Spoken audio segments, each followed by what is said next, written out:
그것까지 할 시간이 없어서 근데 이렇게 같이 있고 있으니까 참 좋습니다. 우리가 지난 주일에는 이모 저모로 해서 많은 분들이 못 나오셨어요. 물론 이제 우리가 그렇게 안 나오셨을 때 저도 생각을 했어요. 저번 주일에는 저 혼자 예배 드리면서 장로님에게 핸드폰을 켜갖고 이렇게 했고요.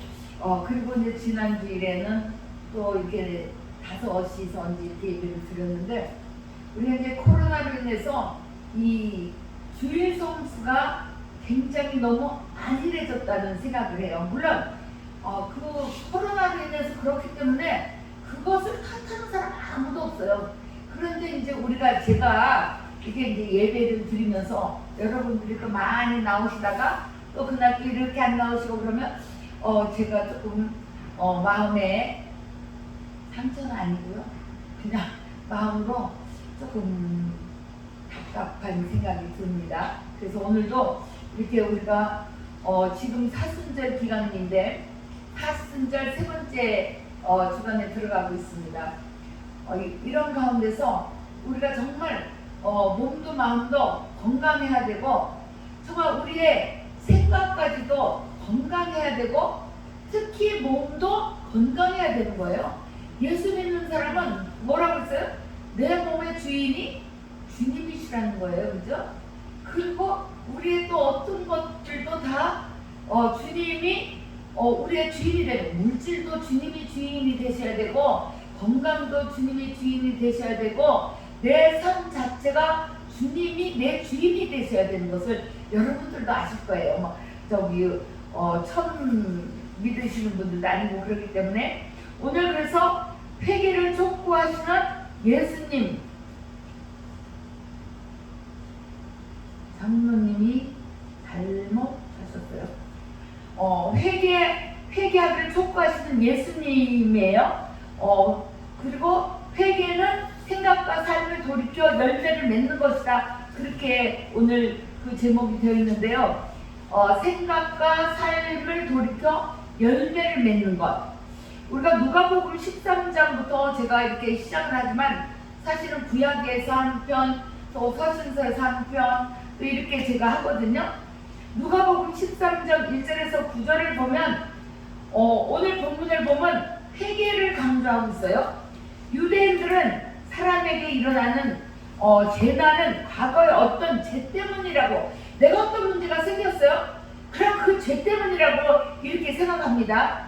그러나 예수님은 누구나 죄인이라는 거예요. 우리는 누구나 죄인이며 따라서 회개하지 않으면 안 된다, 회개해야 된다 라고 말씀하고 계세요.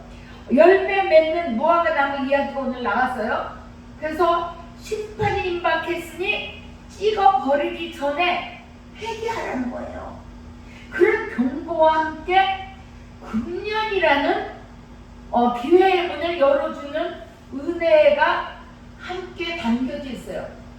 우리가 이 말씀을 보면서 그 회개는 생각과 삶을 돌이켜 열매를 맺는 것.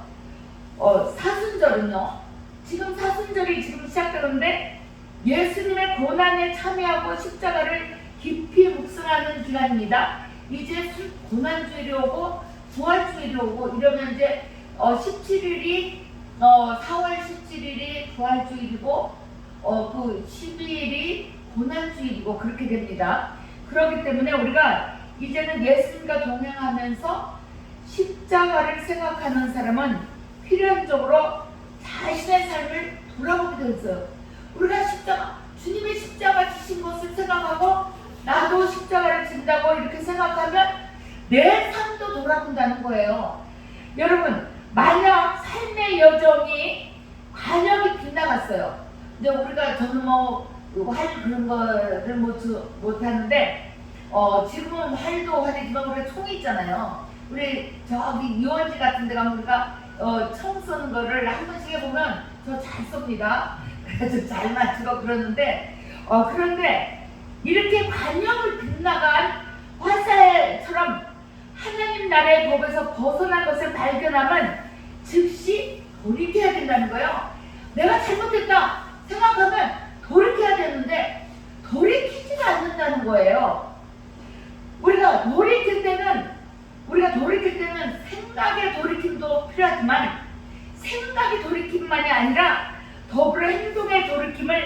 반드시 수반해야 합니다. 그래서 웨슬리 목사님은 우리에게 정말 우리의 생각도 생각이지만 웨슬리 목사님은 행하는 믿음이 중요하다는 거예요. 행해야 된다는 거예요. 행하지 않고 생각만 하고 믿음만 있으면 안 된다는 거죠. 믿음이 있으면 행함이 뒤따라야 된다는 거죠. 그것이 회개입니다. 진정 회개하는 사람에게는 열매가 없을 수 없어요. 우리가 회개하고 주님의 뜻대로 살면 열매가 있다는 거죠. 죄는 단역을 빗나간 화살이라고 지금 말씀을 드렸는데, 우리가 쏜 화살이 날아가 꽂혀야 할 관역의 중심은 하나님 나라가 되어야 됩니다. 우리의 중심에는 하나님 나라라는 그 생각을 가지고 살아야 되는데, 세상의 방식과 논리와는 다른 예수님이 알려주시는 하나님 나라의 방식이 우리의 삶의 원리가 되어야 되는 거예요. 아무리 세상 일이 좋아도 하나님이 중심이 돼야 되고 삶의 원리가 주님이어야 된다는 거죠. 칼빈은 기독교 강요에서 타락한 인간 본성은 우리를 본성은 우상을 만들어내는 영원한 공장 같다 그랬어요. 무슨 얘기예요? 우상을 만들어내는 타락한 인간 본성. 그 인간 사람은요, 죄를 만들어 우상을 만들어내는 영원한 공장 같다. 공장에서 뭐 어떻게 막 죄를 만들어내는 것처럼 막 똑같은 것을 만들어내듯이 만들어낸다는 거죠. 마음은 우상을 잉태하고 손은 그 우상을 만들어낸다고 합니다. 그래서 하나님 아닌 다른 것을 삶의 원리로 삼는 것은 내 마음을 우상을 만들어내는 공장과 같은 공장으로 삼는 것과 같다는 거예요. 그래서 우리가 예수를 믿었으면 바뀌어야 되고 달라져야 되는 거죠. 그래서 10계명 중 첫 번째와 두 번째 계명도 우상을 만들어내는 일을 죄라고 규정하고 금하고 있습니다. 문제는 하나님의 법이 아닌 것을 삶의 원리로 살아온 지난 걸음을 발견한 후예요. 그래서 예수님은 자기 눈 속에 들보는 보지 못하면서 우리 눈 속에 들보가 있다는 거예요. 내 속에는, 내 안에는 들보, 아주 그냥 기둥 같은 들보 같은 죄가 있는데 다른 사람의 눈에 티끌을 본다는 거예요. 우리는 내 죄는 어마어마한데 그것은 다 묵살하고 남의 눈에 있는 티끌을 지적하는 태도를 꾸짖으십니다. 내가 무슨 얘기예요? 내 죄를 먼저 나를 돌아보라는 얘기죠. 남의 눈에 티끌을 보지 말고 내 죄를 보라는 거예요. 내가 지금까지 어떻게 살아왔는가? 내가 지금까지 주님의 뜻대로 살고 있는가? 예수를 믿노라 하면서 달라지고 있는가? 달라졌는가? 생각해 보라는 거죠. 오늘 본문에서도 재난 당한 사람은 죄를 지어서 그렇다고 생각하며 자기는 깨끗하다고 여기는 사람들이 많은 거죠. 그래서 오늘 말씀에 뭐예요? 두어 사람이 와서 빌라도가 갈릴리 사람들의 피를 그들의 재물과 섞은 이로 예수께 아뢰는 거예요. 하나님이 아니라 우상에게 재물을 드리는데 사람의 피를 섞어서 드렸다는 거예요. 사람의 피를 섞어서 들으니까 주님, 이것을 어떤 사람들이 와서 예수님께 말했어요. 그러니까 갈릴리 사람들이 이같이 받음으로 죄가 더 있는 줄 아느냐? 그 사람들이 죄가 더 있는 줄 아느냐? 환난을 받고 핍박을 받았다는 얘기죠. 그 사람들도 죄가 더 있는 줄 아느냐? 아니라 너희도 만일 회개하지 않으면 다 이와 같이 망하리라 그랬어요. 우리가 하나님을 믿는 사람은 하나님은 우리에게 복을 주시기를 원한다고 그랬어요. 주의 뜻대로 살고 하나님을 믿었으면 달라져야 된다는 거죠. 그리고 나서 실로암 망대가 무너져서 죽은 18사람이 있는데 죄가 더 있는 줄 아느냐? 그러면서 너희도 만일 회개하지 아니하면 다 이와 같이 망하리라 그렇게 말하고 있어요. 우리가 회개를 해야 되는 거죠. 예수를 믿었으면 달라져야 되는 거죠. 우리가 형식적으로 예수를 믿으면 주님이 다 보고 계신다는 것을 여러분들도 다 알고 계실 줄로 믿습니다. 그래서 회개는 뉘우칠 회와 고칠 개자를 쓰는데, 회개는 마음으로 뉘우치는 것으로 끝나서는 안 되고, 마음으로 뉘우쳤으면 지금까지와는 전혀 다른 방향으로 발걸음을 전환해 삶을 확실히 고치는 것이 진짜 회개라는 거예요. 확실하게 고치라는 겁니다. 잘못을 저지른 것은 나인데 그 책임과 뒷감당을 하나님께 넘겨버리고, 나는 회개했습니다. 그리고 하나님이 죄를 용서해 주신다고 하셨잖아요. 저는 회개했습니다. 그리고 죄를 용서받았습니다. 이렇게 하는 것은 잘못된 신앙이라는 겁니다. 하나님 앞에 회개한다는 것은 내가 저지른 죄의 결과까지도 책임지는 거예요. 내 죄의 결과, 내가 죄를 지었으면 죄의 결과를 책임져야 되는 거죠. 다시는 하나님과 사람 앞에 죄를 짓지 않겠다는 뉘우침이 있어야 하고, 나의 잘못으로 일어난 결과를 감당하며 삶을 고치는 것이 예수님께서 요구하시는 거예요. 들으시나요? 들으시나요? 들으시나요? 들으시나요? 안 듣는 분 한 분 계셔. 물론 피곤하죠. 일찍 일어나서 오시는데, 제가 그래서 그 일찍 오시느라고 얼마나 고생하는지 저는요 말 안 해도 알아요. 생각을 해보세요. 저는 9시 반에 어디에서 만난다고 그러는데 집에서 7시에도 나오시는 분이 계실 거예요. 정말 우리는 이런 것을 생각하면서 이런 믿는 예수, 이렇게 힘들게 믿는 예수, 바르게 돼서 바르게 회개해야 되지 않습니까? 누가 저느냐? 우리 저기 박간식 전사님도 이렇게 찔러주세요. 박간식 전사님 찔러주세요. 박간식 전사님 깨워주셔. 잘 들으셔야 돼요. 회개는 뭐라고 그랬어요? 내가 가던 길을 잘못된 길인 줄 알면 확 돌아서서 내 마음뿐이 아니라 생각뿐이 아니라 행동을 다 바꿔야 된다는 겁니다. 그래서 이렇게 예수님께서 요구하시는 회개가 그런데, 예수님은 우리에게 회개의 문을 열어주십니다. 회개한다고 말은 하면서도 회개의 열매를 맺지 못하는 것이 본문의 무화과 나무입니다. 우리가 무화과 나무에 대한 이야기를 한번 보겠어요. 한 사람이 포도원에 무화과 나무를 심은 것이 있더니 그 열매를 구하였으나 얻지 못한지라. 포도원 지기에게 내가 3년을 열매를 구하되 얻지 못하니 찍어버리라. 어찌 땅만 버리겠느냐. 그랬더니 대답하되 그대로 주소서. 내가 두릅하고 거름을 줄이니 이후에 만일 열매가 열면 좋거니와 그렇지 않으면 찍어버리소서 하였다 하시니라. 우리가 여기에서요, 한 사람이 포도원에 무화과 나무를 심은 것이 있더니, 이건 누가 심은 거예요? 하나님. 우리가 포도원에 일찍 와서 일하는 사람이나, 우리는요 성경에 이게 있어요.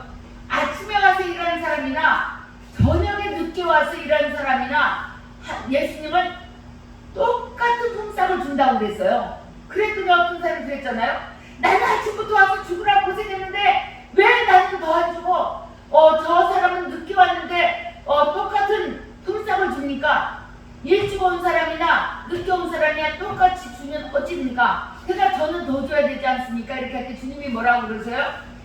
내 것을 가지고 내 마음대로 저 사람에게 더 베푼다고 해서 베푸는 내가 잘못이냐? 이렇게 말합니다.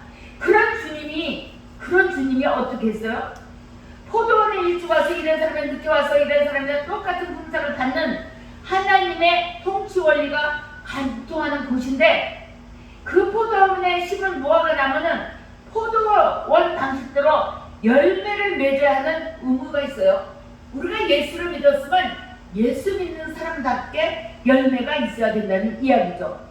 그러나 하나님의 정원에 심겼으면서도, 우리가 하나님의 정원에 심겨졌어요. 우리는 하나님 정원에 심겨진 나무입니다. 우리는 하나님 포도 포도밭에 심겨진 포도나무 열매, 포도나무는 주님이시고 우리는 가지라고 그랬습니다.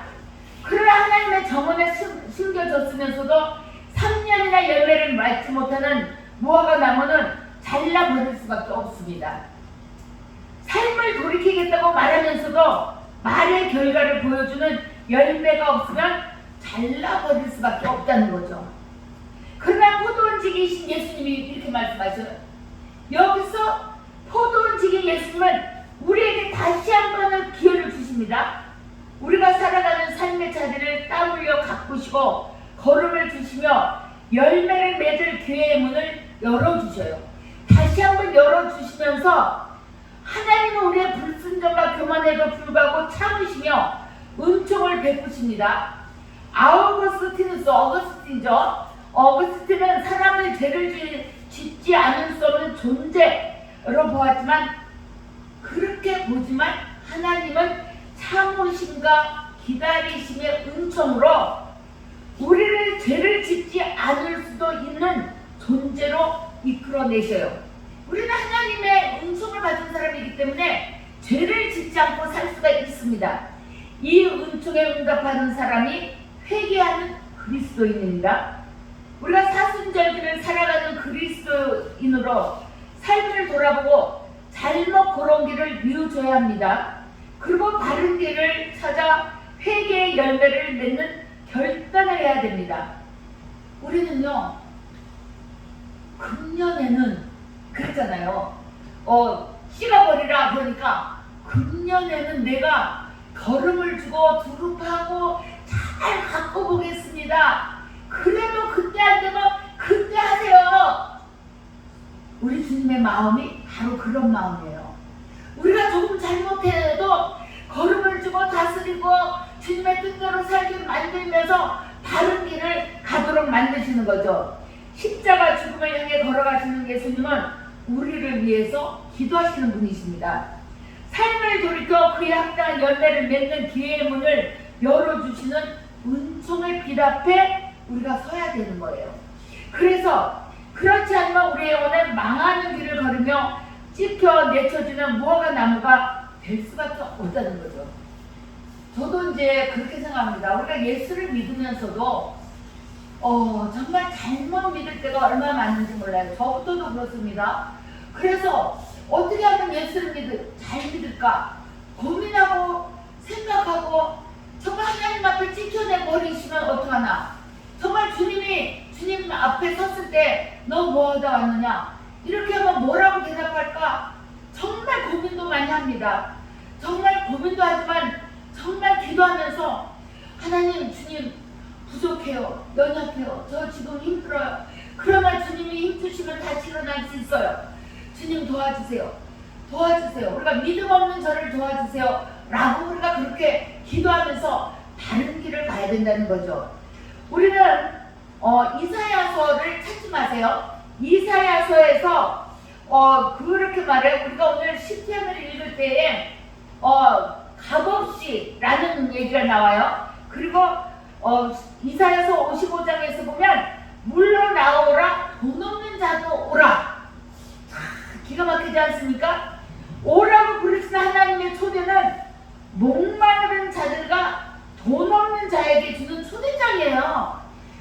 제가 할아버지들한테 아니면 이렇게 다니면서 예수 믿으셔요. 예수 믿으세요.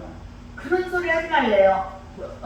교회도 돈 있어야 되고 돈 안 내면 무시함 당하고 어쩌고 막 그러면서 교회 그거 못 써. 내가 우리 집에 누구도 못 사고 누구도 그런데 그렇게 말하면서 정말 교회 가면 있는 사람만 대접을 받는다는 거예요.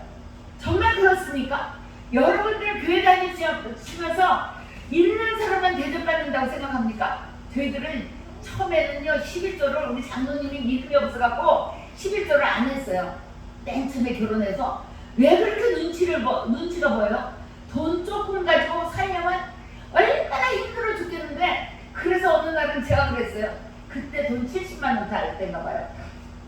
7만 그래도 4, 5만 원 몰래 나가도 4, 5만 원 나가잖아요. 우리가 뭐해서 나가고 뭐해서 나가고. 그런데 70만 원을 타는지 7만 원을 딱 떼갖고 그렇게 말했어요. 그때는 집사죠. 집사님 이거 11조니까 하기 싫으면 용돈으로 쓰라고 줬어요.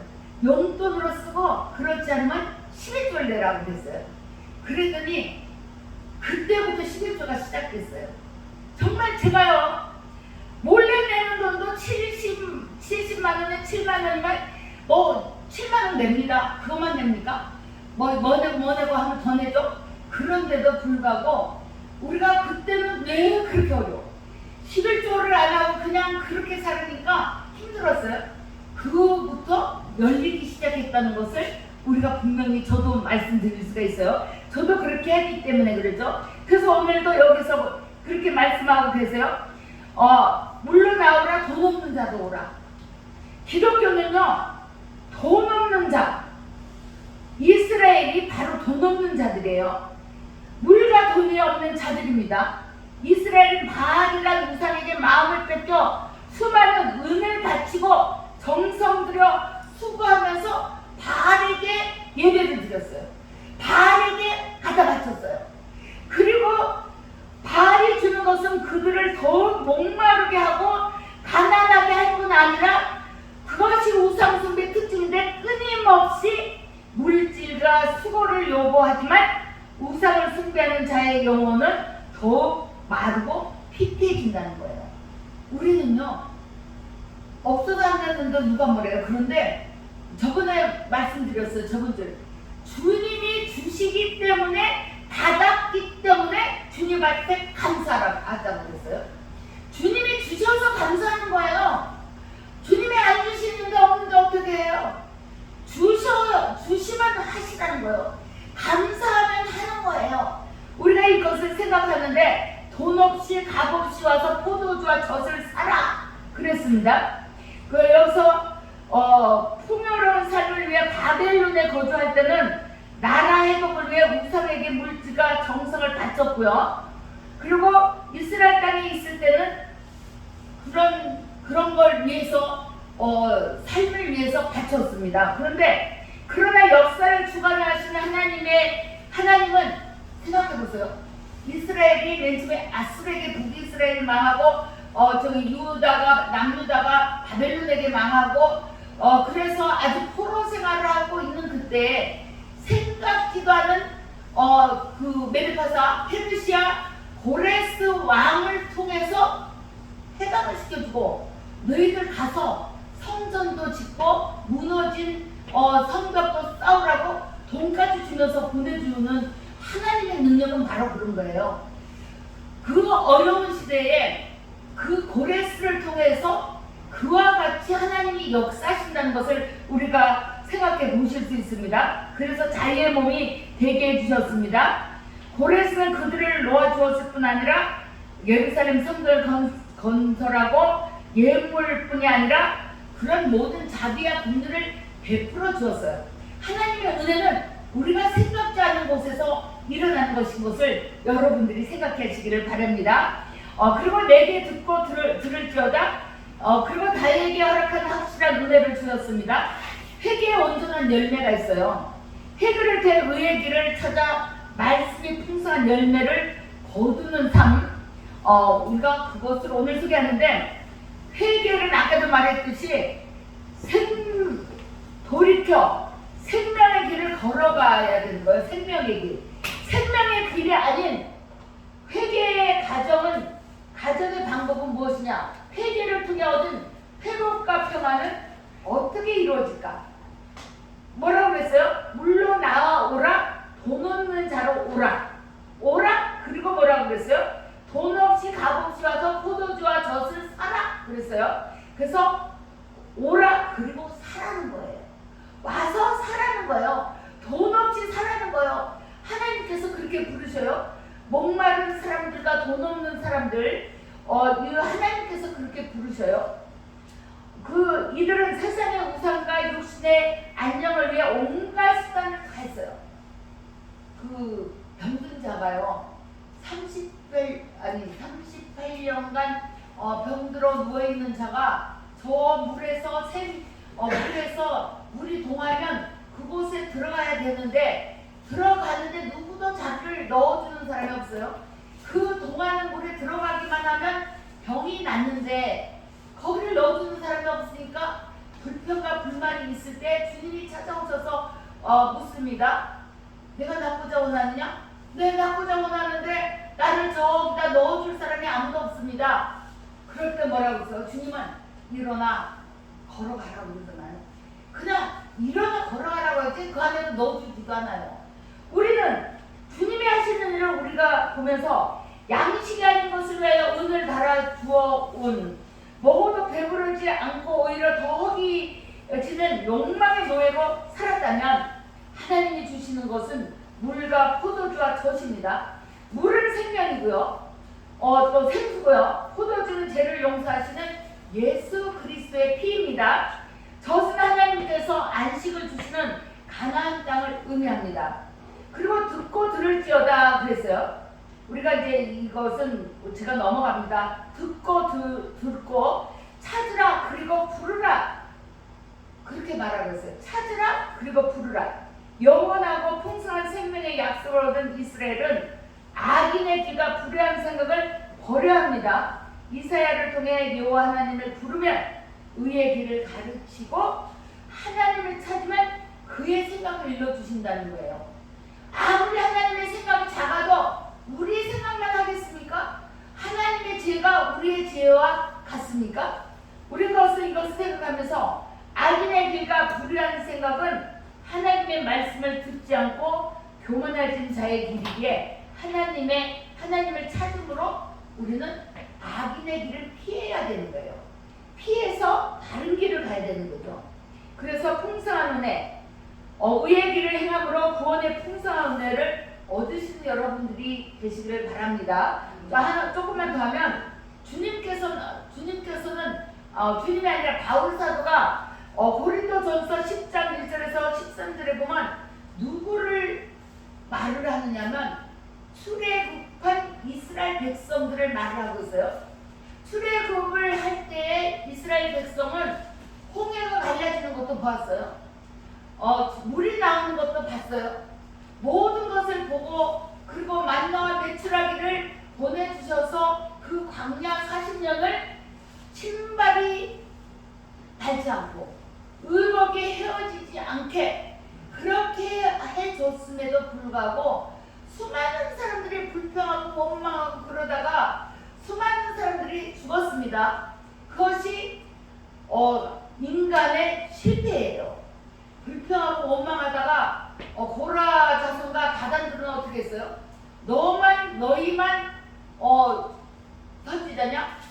그러면서 자기들도 하려고 그럴 때 그들의 불평하고 원망하는 그들을 어떻게 했습니까? 땅이 입을 벌려서 그들을 삼켜버렸다고 그랬어요.